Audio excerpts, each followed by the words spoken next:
Hello everyone, I am Mr. Dread who always tells you stories. What I want to tell you today are some true stories about Hong Kong. They may come from rumors or archives, but their common feature is that they happen around us and are so real that it's creepy. Are you ready? Let's start now. This story begins on September 11th, 2005. That day, Kevin, a police officer from the Hong Kong Anti-Triad Group, came to Sai Kung North Beach Country Park alone, preparing to hike. He is a man of rich experience and good physical fitness, and climbing alone is just a daily exercise for him. But at 12:45 noon, the police received a call for help from him. Kevin's voice was a little flustered. "I seem to be lost. I can't see the direction clearly." The operator immediately asked about his location and whether he had seen any landmarks or reference points. As a result, he suddenly reported a string of incomprehensible numbers: 487-020-5870. That string of numbers neither matches the Hong Kong landmark number, nor looks like a coordinate. When the operator was about to continue to confirm, Kevin's voice on the other end of the phone suddenly became urgent. "Save me. Quickly. Save me. It's catching up with me." Then the call was disconnected. The police immediately launched a search and rescue operation. This time the scale was extremely large, with all forces from the sea, land and air mobilized, even using life detectors and search and rescue dogs, almost blocking off the entire mountain forest area. But Kevin just evaporated. Not even a footprint could be found. The search and rescue continued for several days, but the results were still zero. This incident caused a great shock within the police force. Some people speculated that they were kidnapped by criminals, and some people whispered, "Did they run into something unclean?" Originally, only one person was missing, but soon he was no longer alone. Just 14 days after Kevin disappeared, there was still no news. While the police were busy coordinating the aftermath of the search and rescue, they received an almost identical call. This time, the missing person is called Daniel. He is not a novice, but a recognized mountaineering veteran in the circle.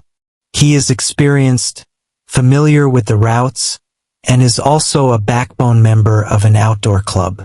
That day, he set out with 3 friends and walked from Sherwu Mountain to the Strait.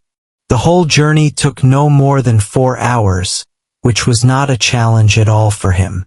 But on that day, Daniel was not in good condition, saying that he had not recovered from a cold. When he climbed to the Tiger Rock, he felt dizzy and chest tightness, so he asked the 3 people who were traveling with him to go first, and he sat down beside a big rock to rest. "I'll take a break and catch up with you guys soon." The 3 believed it and continued on their way. But after walking for a while, they found that they didn't hear Daniel catching up with them, and they began to wonder. So the 3 of them turned around and went back to check on him. The result, the person disappeared. When they returned to the rock where they had initially separated, there were only fallen leaves and grass on the ground. Even Daniel's backpack and water bottle were gone. The 3 panicked and called the police immediately. This time the police were more cautious and conducted repeated searches near the scene of the incident. They also brought thermal detectors and search and rescue dogs, and the entire search range was even expanded to several kilometers. But still nothing was found. It was not until the evening of the 4th day that the search and rescue team found Daniel's body in a patch of grass not far away. The body was located less than 10 meters away from the big rock where he had rested. What's even more bizarre is that that patch of grass was the focus of the search and rescue efforts in the first 2 days, and search and rescue dogs passed by it several times. but there was no one there at the time and no smell left. That is to say, the body may have appeared there later. After the forensic examination, it could only be generally determined that the person died of natural causes, but there were no external injuries or poisoning reactions. But his facial muscles were stiff and his eyes were wide open, and he looked like he had suddenly died after witnessing something extremely horrific. This second disappearance case was even more difficult for the police to explain than the first, because this time the person died, but he died in the place they had searched. The air in Saigon began to smell different. This is no longer a simple disappearance. It's more like something is recruiting people. The time came to 2010. The term Saigon boundary has quietly spread among the paranormal community in Hong Kong. Some say that the magnetic field there is disordered and compasses are not working. Others say that something is buried there that they don't want to mention long ago. This year, a somewhat famous feng shui master, Mr. Liang, decided to go there in person to investigate. He is not a street fortune teller who relies on bluffing, but a feng shui master who is good at exploring the earth's energy and detecting evil spirits. It is said that he practiced in Longhu Mountain for 2 years, determined the feng shui of several old houses, and handled several supernatural disputes. He became very interested in the rumors of disappearances in Saigon. If there is really something wrong with this place, I will go and see what it has. On the day of departure, Mr. Liang made full preparations. In addition to the regular mountaineering equipment, he also brought a compass, cinnabar, talisman paper, bells, mirror array, copper coin sword, and even a professional instrument to record magnetic field fluctuations. His friend asked him if he was afraid. He waved his hands. "Are you afraid? Mountains are mountains, ghosts are ghosts. Even if there really is something there, we have to follow some rules." No one expected that these would be the last words he uttered in this world. That evening, his friends who were waiting at the foot of the mountain felt uneasy when they saw that it was getting dark, but he still hadn't come down. I called many times, but no one answered. The instrument signal was also suddenly interrupted. Without hesitation, they called the police. The police once again organized a large-scale search and rescue operation. This time, a mountain tactical team was specially dispatched to follow the GPS track while expanding the search radius. The next day, search and rescue teams found Mr. Liang's backpack and instrument debris in a rocky area on the mountainside. Next to it was a pool of blackened talisman paper ashes. Remaining traces of cinnabar could be seen in the ashes, with complex lines, which seemed to be a talisman used to break evil spirits and suppress barriers. What's even more bizarre is that although the instrument was damaged, the recording pointer remaining on the dashboard showed extremely abnormal values in the last 3 minutes. The value fluctuated like an earthquake, and then suddenly returned to 0. The time when the instrument stopped recording was the moment he lost contact.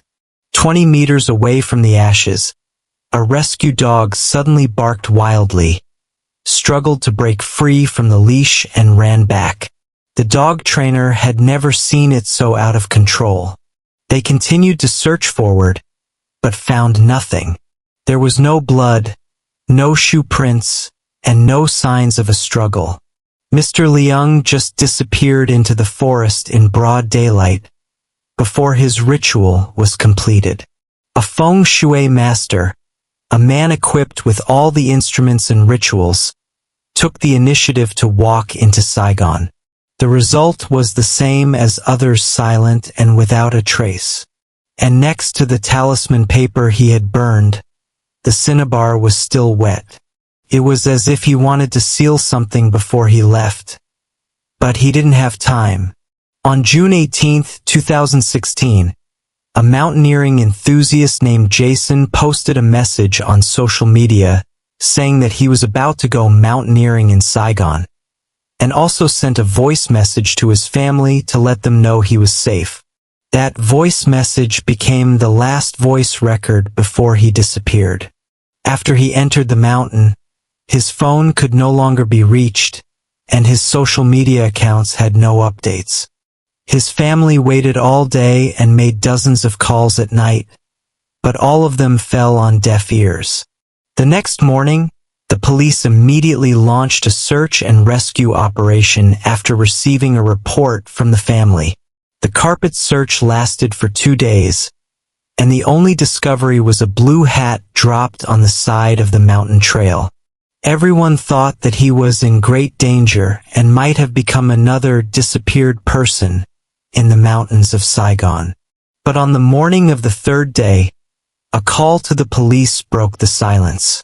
Someone found a dazed, ragged man sitting by the roadside railing on the Xiantian Bay Highway, muttering to himself. When the police arrived at the scene, they were shocked after confirming the identity. That man was Jason, who had been missing for 3 days. He was taken to the hospital weak but with no obvious injuries. When his condition stabilized a little, he began to recount his experiences over the past 3 days. His story made everyone present feel an indescribable chill in their hearts. He said that not long after he entered the mountain, the weather was still fine, but the air around him suddenly became extremely stuffy and heavy, and then fog came up. It was not the ordinary mountain fog, but a kind of mist that seemed to stick in the air, bringing with it a slight tinnitus that made people's scalp tingle. He continued walking, but the more he walked, the more he felt that he was going in the wrong direction. I clearly followed the location on the map on my phone, but I couldn't reach the expected corner. Later, he suddenly felt dizzy, his vision went black, and he knew nothing. When he woke up, it was already dark. He was lying in a bush, wet and cold, with no signal on his cell phone and a compass that was completely broken. The needle kept spinning and never pointed north. His first reaction was to return the same way he had come, but every 10 minutes or so he found himself back at the bushes where he first woke up. He tried making bark marks and using stones to mark points, but to no avail. He always ended up back where he started. It's like walking around in a transparent bottle. The exit is not far away, but you can never reach it. He broke down. That night, he stayed up all night shivering against a tree. The fog became thicker and thicker, and the sounds around him changed. Occasionally, he would hear footsteps or voices in the distance, and a few times he even saw other hikers walking through the woods. He shouted for help, but there was no response. As he stumbled over, the figures disappeared before his eyes like reflections in the water. He began to think that he might be dead.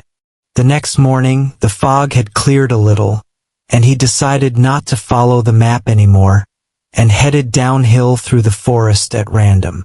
After walking for nearly 2 hours, he saw a dilapidated village ahead. That was the most exciting moment in his life. But when he ran in, the hope on his face collapsed instantly. The whole village was empty, but there were signs everywhere that someone had just left. There was half a bowl of rice on the table, the floor had just been swept at the door, and there was even steam coming out of the pot of water. He pushed open a door and found no one inside, but faint sounds came from the gaps in the window, like people chatting, or like the wind singing. I was standing at the door, but I felt like there were several people in the room looking at me. At night, he got lost on the mountain road again. He could hear a kind of whispering sound in the wind, sometimes like singing, sometimes like crying. He developed a fever, became dehydrated, and became confused. Before he collapsed completely, He heard the melody of a ballad coming from afar, like someone whistling in the mountains. He ran towards the sound. The fog was getting thinner and the sound was getting closer. Then, he appeared on the side of the road in Xiantian Bay. The doctor said his condition was extremely unstable, but he was fine. But he always felt that during those 3 days he was not in the mountains, but in some place that did not belong to reality. It's like a mountain, but it's also like some kind of enclosed dream. When he got home, he burned the blue hat. From that day on, I never went to any suburbs again. This incident happened in the 1980s at the Yau Ma Ti MTR station. At that time, subway stations did not have the screen doors we have today, and there was no shielding between the platform and the tracks. People could only rely on the yellow line to be conscious and not cross the line. November 11th, 198X, an ordinary afternoon. A subway train was pulling into the platform, and a dozen passengers were standing by the tracks waiting for the train. When the train is about to arrive at the station, a young woman in white suddenly jumped onto the track. She looked to be only 17 or 18 years old, with a blank expression and her hair loose. The moment she jumped, the white clothes swayed gently in the air and fell onto the railroad tracks like a snowflake. Everyone screamed. The train driver slammed on the brakes, but it was too late. The train ran straight over her from the direction she had jumped. After the subway stopped, the staff quickly cordoned off the scene, and firefighters and police also rushed over. But what was discovered next plunged everyone into complete confusion and fear. There was nothing on the railroad tracks. No bodies, no blood, no wreckage. Not even a scrap of fabric could be found. The first police officer who arrived thought she might have rolled under the train, so they called in hydraulic equipment to lift the car body, but it was still empty. The driver stood aside, his face pale. I really saw her jump down, and I even felt the train run over something. Passengers also claimed to have seen it with their own eyes, but the result was that they collectively saw a person who did not exist. The authorities once classified the incident as a collective visual error, but this statement could not explain why the surveillance video did record the moment when the woman in white jumped off the track. Later, a Hong Kong supernatural program, Horror Hotline, released a blurred video on the show. In the video, the woman in white stands at the edge of the yellow line, looks back at someone behind her, then jumps lightly and falls onto the tracks. The train passed over her, the picture flashed, and everything disappeared. After the show aired, an eyewitness at the time called the live broadcast site. She said that she was accompanying her best friend home from the hospital that day and saw the woman in white on the subway station platform. She said, "I looked at her, and at that moment I was frozen, because that woman's face is exactly the same as her best friend's." The best friend also witnessed the jumping off the track, and the two took a taxi home that night. But 2 days later, the best friend suddenly died of cardiac arrest. Doctors could not find a clear cause of death, and the autopsy found no pathological problems. This incident once became a hot topic in Hong Kong, and the headlines of major newspapers were almost the same. Subway jumping paranormal incidents. Where did the people go? The woman in white disappeared, and all the witnesses on the platform went crazy, and that video became a banned film circulated among the people.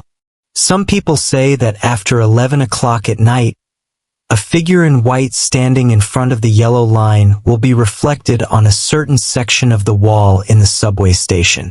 Another station attendant said that every time the train arrived at the station, there would be a brief rebound fluctuation in the radar system, as if something was moving underneath. The Yau Ma Ti MTR station is now equipped with platform shield doors.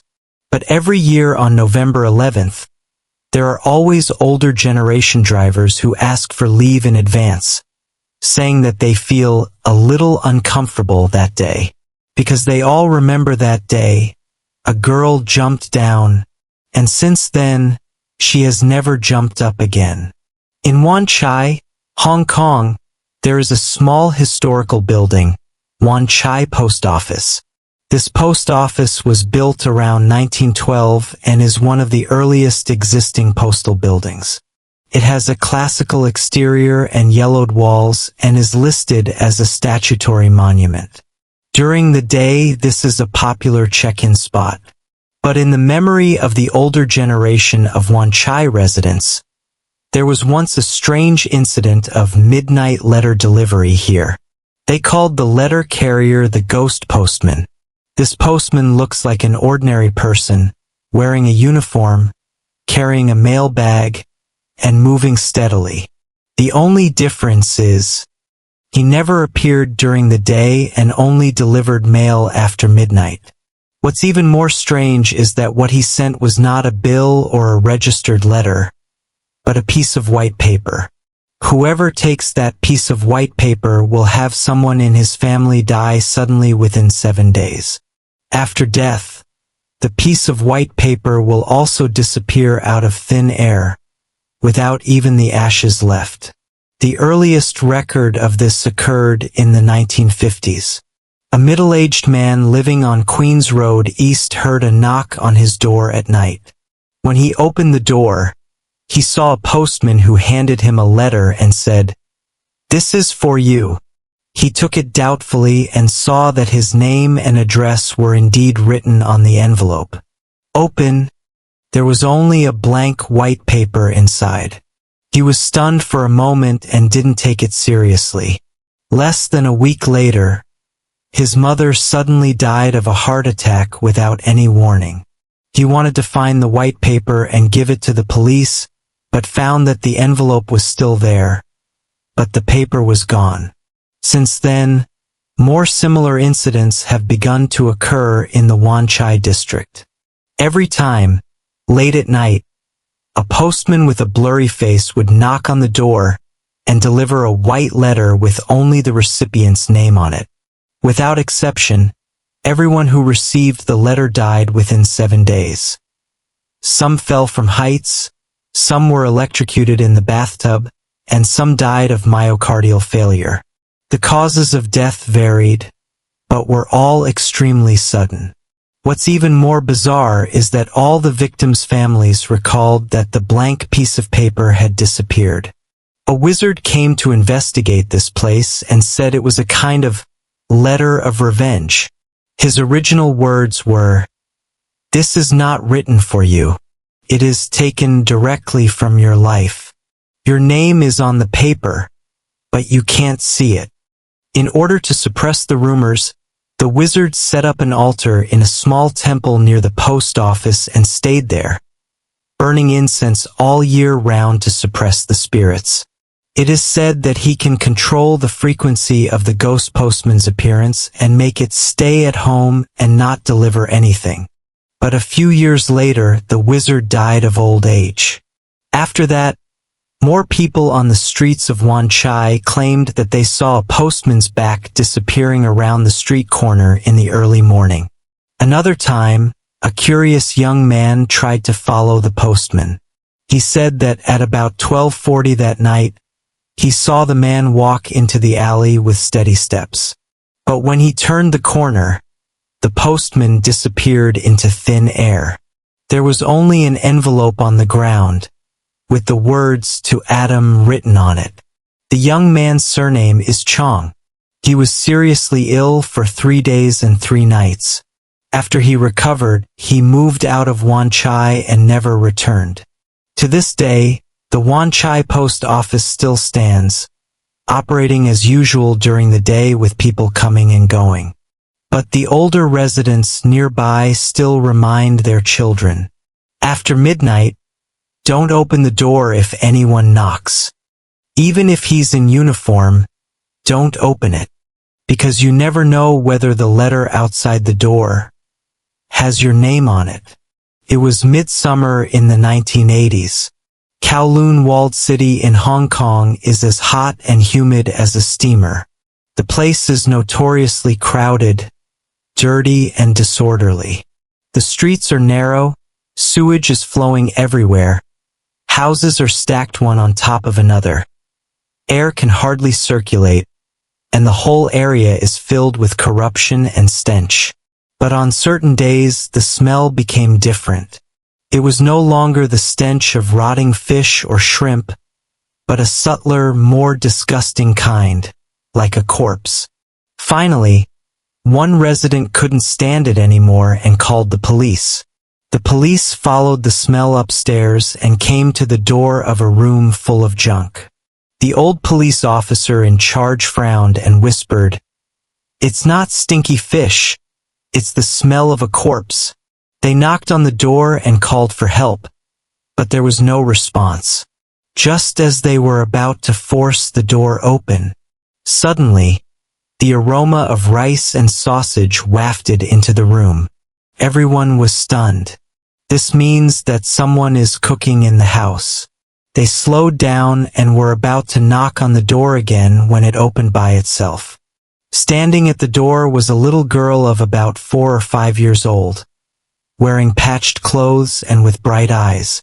The policeman was stunned, squatted down and asked her, "Where are your parents?" The little girl didn't answer, but turned to look inside the house. The room was dark and cramped, with cardboard boxes, glass bottles and rags piled up like a mountain, leaving only a small path for people to pass through sideways. At a low table against the wall sat another little girl, about 7 or 8 years old, writing with a worn-out pencil. She heard the noise, raised her head, and said in a terrifyingly calm tone, "Mom just finished cooking for us. She's tired and went to the inner room to rest." She pointed in the direction of the bedroom. The policeman's heart tightened and he walked to the door. The door opened and the temperature in the room dropped sharply. A highly decomposed female corpse was lying on the bed. Her face was blue and purple. Her hair was stuck to her scalp. Large areas of skin had fallen off. Yellow fluid was oozing from her body, and flies were flying low in the air. Several young policemen almost vomited. They immediately turned around and wanted to take the child out. But the sister who was doing her homework stood up, walked to the body and said in a flat voice, "Mom is not feeling well.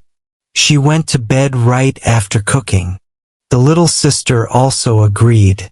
"She just fell asleep, and you woke her up." The policemen froze in place. Their eyes were so clear, not at all like the fear or sadness they should have when facing their mother's dead body. It was as if what they saw was not a dead body, but a very tired, napping mother. Subsequent investigation revealed that the sister's mother was a single mother who had smuggled into Hong Kong, and their father had run away early in life. She worked in a workshop, toiling day and night, and almost drained herself for her 2 children.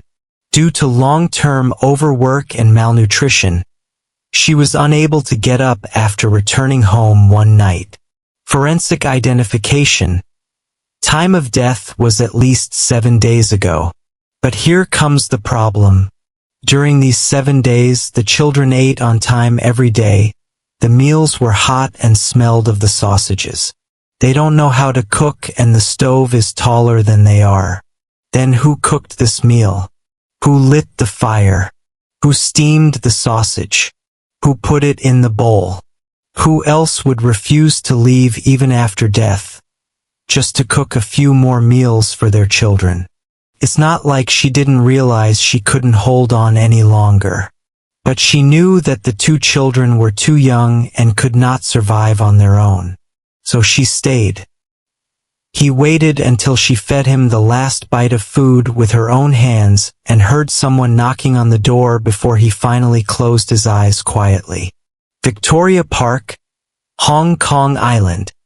The area is shaded by green trees and citizens often come here to relax, play ball, take a walk, and dance during the day. It is a peaceful place. But in this familiar corner of the park, there is a men's restroom that you may never have noticed. It is inconspicuous, but it has a unique feature in Hong Kong. This mirror is made of copper, not glass, because here once happened a murder case that shocked the police community. And there was also a crime scene replay that was automatically played by the mirror. It was the summer of 1992. At night, a young woman was followed by a middle-aged man on a path in the park. The other party took advantage of the fact that no one was around and forcibly dragged her into the men's restroom. Violate and then kill. The body was found early the next morning. Citizens who were doing morning exercises and passing by called the police, and the police set up a cordon. There were traces of wiping on the floor tiles at the scene, and the murderer was obviously trying to cover up the crime. But the police quickly identified the suspect, a man with a criminal record, through fingerprints and bloodstains. After he was arrested, he refused to admit his guilt during the interrogation. "I never went into that bathroom. You said I did it? Do you have any evidence?" Although the evidence at the scene was strong, the case was at a stalemate due to the lack of direct witnesses. So the police decided to take him back to the crime scene to reconstruct the situation. They wanted to stimulate his psychological defenses by revisiting the scene. That day, several detectives escorted the suspect into the men's restroom and back to the cubicle. He still had a cold face and said nothing, until he stood in front of the sink. A cold wind swept silently across the entire space. The mirror on the sink suddenly rippled, like a gentle sway on the water. After a few seconds, a blurry image slowly emerged on the surface of the mirror. At first it was a fragmentary outline, but soon, everyone saw the entire crime scene recreated in the mirror. How the suspect opened the door, how he forcibly dragged the victim, how he committed violence, and even how he finally strangled her neck until she could no longer move. The entire scene is silent, but so clear that it looks like a close-up shot. The air froze for a moment and no one dared to move. The suspect's face suddenly changed, and he seemed to have his soul sucked out of him. He trembled and fell to the ground. He only said, She's really back." The next second, the mirror exploded. The police cordoned off the scene and replaced the mirror overnight. But no matter what kind of glass mirror you change to, it will break within 3 days. The maintenance personnel later recalled, "It's not man-made damage, it's like the mirror can't hold up on its own." Finally, they had no choice but to replace it with a bronze mirror panel. It was blurry, but it never broke again. Rumors began to circulate that the mirror reflected more than just a shadow. It was the last scene she saw before she died. She wouldn't let it go, and the mirror wouldn't forget. Later, the park cleaner said that every year on the night of the crime, the light in the men's restroom would flash twice. Then the mirror, even if it was made of copper, would begin to ripple. 2006, the 14th day of the 7th lunar month, the Ghost Festival. People in Hong Kong call this day the gates of hell open, and it is the day when the souls of the dead can return to the human world. On that very night, a fall from a building that shocked the whole of Hong Kong occurred on the rooftop platform of Min Building in Yau Village, Tuen Mun. There were many witnesses and the process was clear. But what is most chilling is the chain reaction that followed that death. At about 9 o'clock that night, residents of the building heard strange whispers coming from upstairs. Someone leaned out of the window and saw a woman standing on the edge of the top floor in a red dress. Red shirt, red trousers, red shoes, even the nail polish on the fingers is bright red. She slowly scattered a pile of paper money on the ground, then turned around and looked downstairs. At that moment, someone met her eyes. He said he saw the corner of her mouth was smiling. Then she jumped. 21st floor, vertical fall. The red clothes fluttered in the air like a ball of torn fire. After the sound of the body falling to the ground, the whole building fell into silence. That night, the chairman of the building's mutual aid committee received a courier envelope sent in advance. The sender was the woman in red. The letter reads, "Do you think that by transferring me away, you can end my life? I don't believe it. July 14th, I'll find you first." At the same time, 2 security guards also received letters with similar content. Each letter contained a strong cursing tone, mentioning being haunted by evil spirits and taking lives. They were so frightened that they invited a Taoist priest to perform a ritual that night. Red cloth was hung in the lobby, incense burners were placed there, and the whole building was filled with the smell of burnt incense and grass ash. But that was just the beginning. Since that year, strange things have happened in building. In the next 2 years alone, there were 6 suicides by jumping from the building. 3 of the people were wearing red clothes when they fell and had shown abnormal anxiety about being targeted before their death. The most bizarre thing is that some security guards and residents who return home at night reported. A few days before and after the Ghost Festival every year, after 9 o'clock in the evening, you will see a woman in red standing behind you in the elevator mirror. Looking back, there was no one. Others said that if you look down from the building in the early hours of the morning, you will see the woman in red standing on the edge of the platform again, repeating the same action, scattering paper money, looking back and smiling, and then jumping down. But when they ran downstairs, there was nothing. The surveillance video also showed that the platform was empty. A supernatural program visited the AI Min building in person. After the host entered the elevator, it suddenly stopped at the 14th floor. The door opened, the corridor was empty, and the lights flickered softly. They didn't go out, but the camera recorded a scene. At the corner of the corridor, there was a small piece of red cloth that slowly shrank from the ground and then disappeared. It is said that the woman in red had been oppressed and humiliated by the building management for a long time, and was even involved in internal disputes. She finally chose to take revenge in the most extreme way during the Ghost Festival. There is a saying, "Red clothes committed suicide, not death, but hatred." Those who jump down are human beings. Those who stay behind are ghosts. Nowadays, every July 14th, there are still curious people who make a special trip to the building to take photos and live broadcast. But the old residents in the building would advise them, don't laugh, don't look, don't call her, because you don't know whether she has mentioned your name this time. In Taipei, New Territories, Hong Kong, there is a deep mountain forest with a tranquil pool hidden between waterfalls. Its name is Bride's Pool.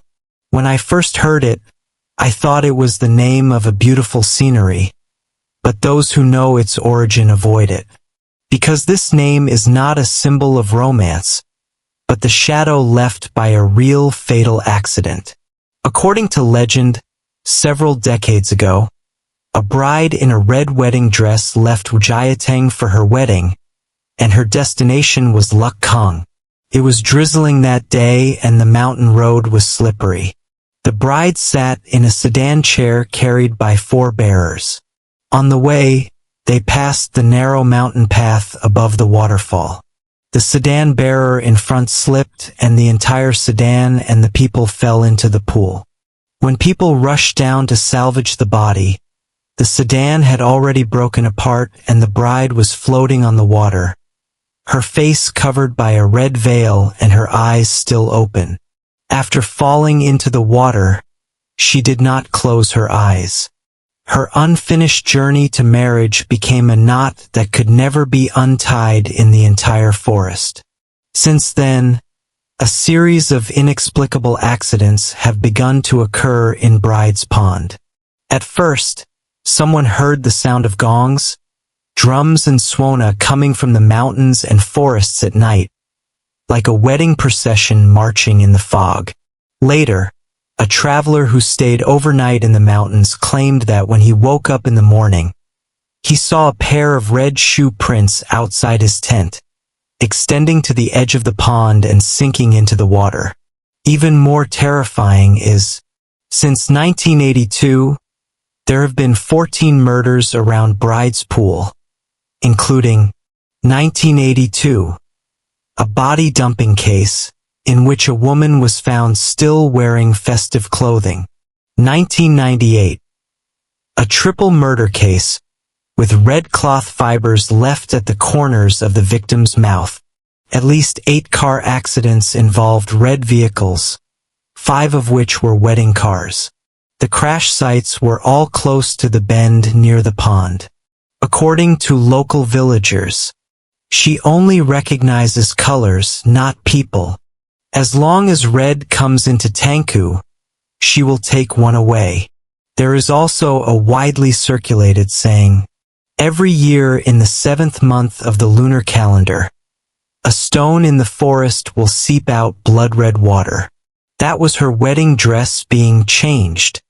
Some climbers said that they saw a dozen children in school uniforms playing under the bridge on a rainy day. But when he went down to check, the children were all gone. When he turned around and was about to leave, they appeared on the bridge again, smiling and waving at him.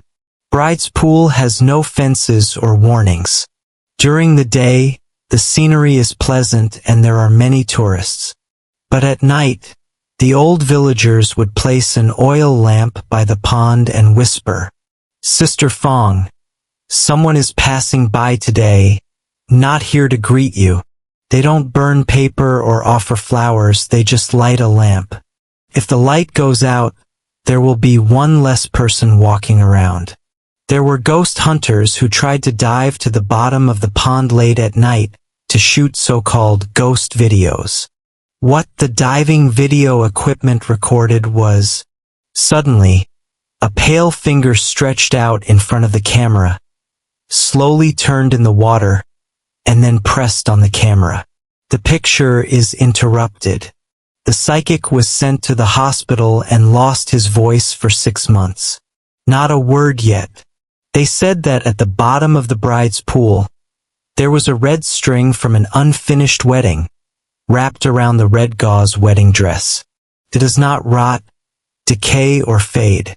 As long as people get close, the red rope will move. She wasn't waiting for someone to rescue her. She is waiting the groom. As you listen to today as stories, have you ever felt at some point that this doesn't seem made up? Maybe they are just legends, or maybe they really happen in corners that we never pay attention to. I am Mr. Dread, a friend who will accompany you into the night with stories. If you like tonight's content, please like and subscribe. Or, if you have ever experienced similar strange things, you are welcome to leave a message and share it with me. See you in the next story.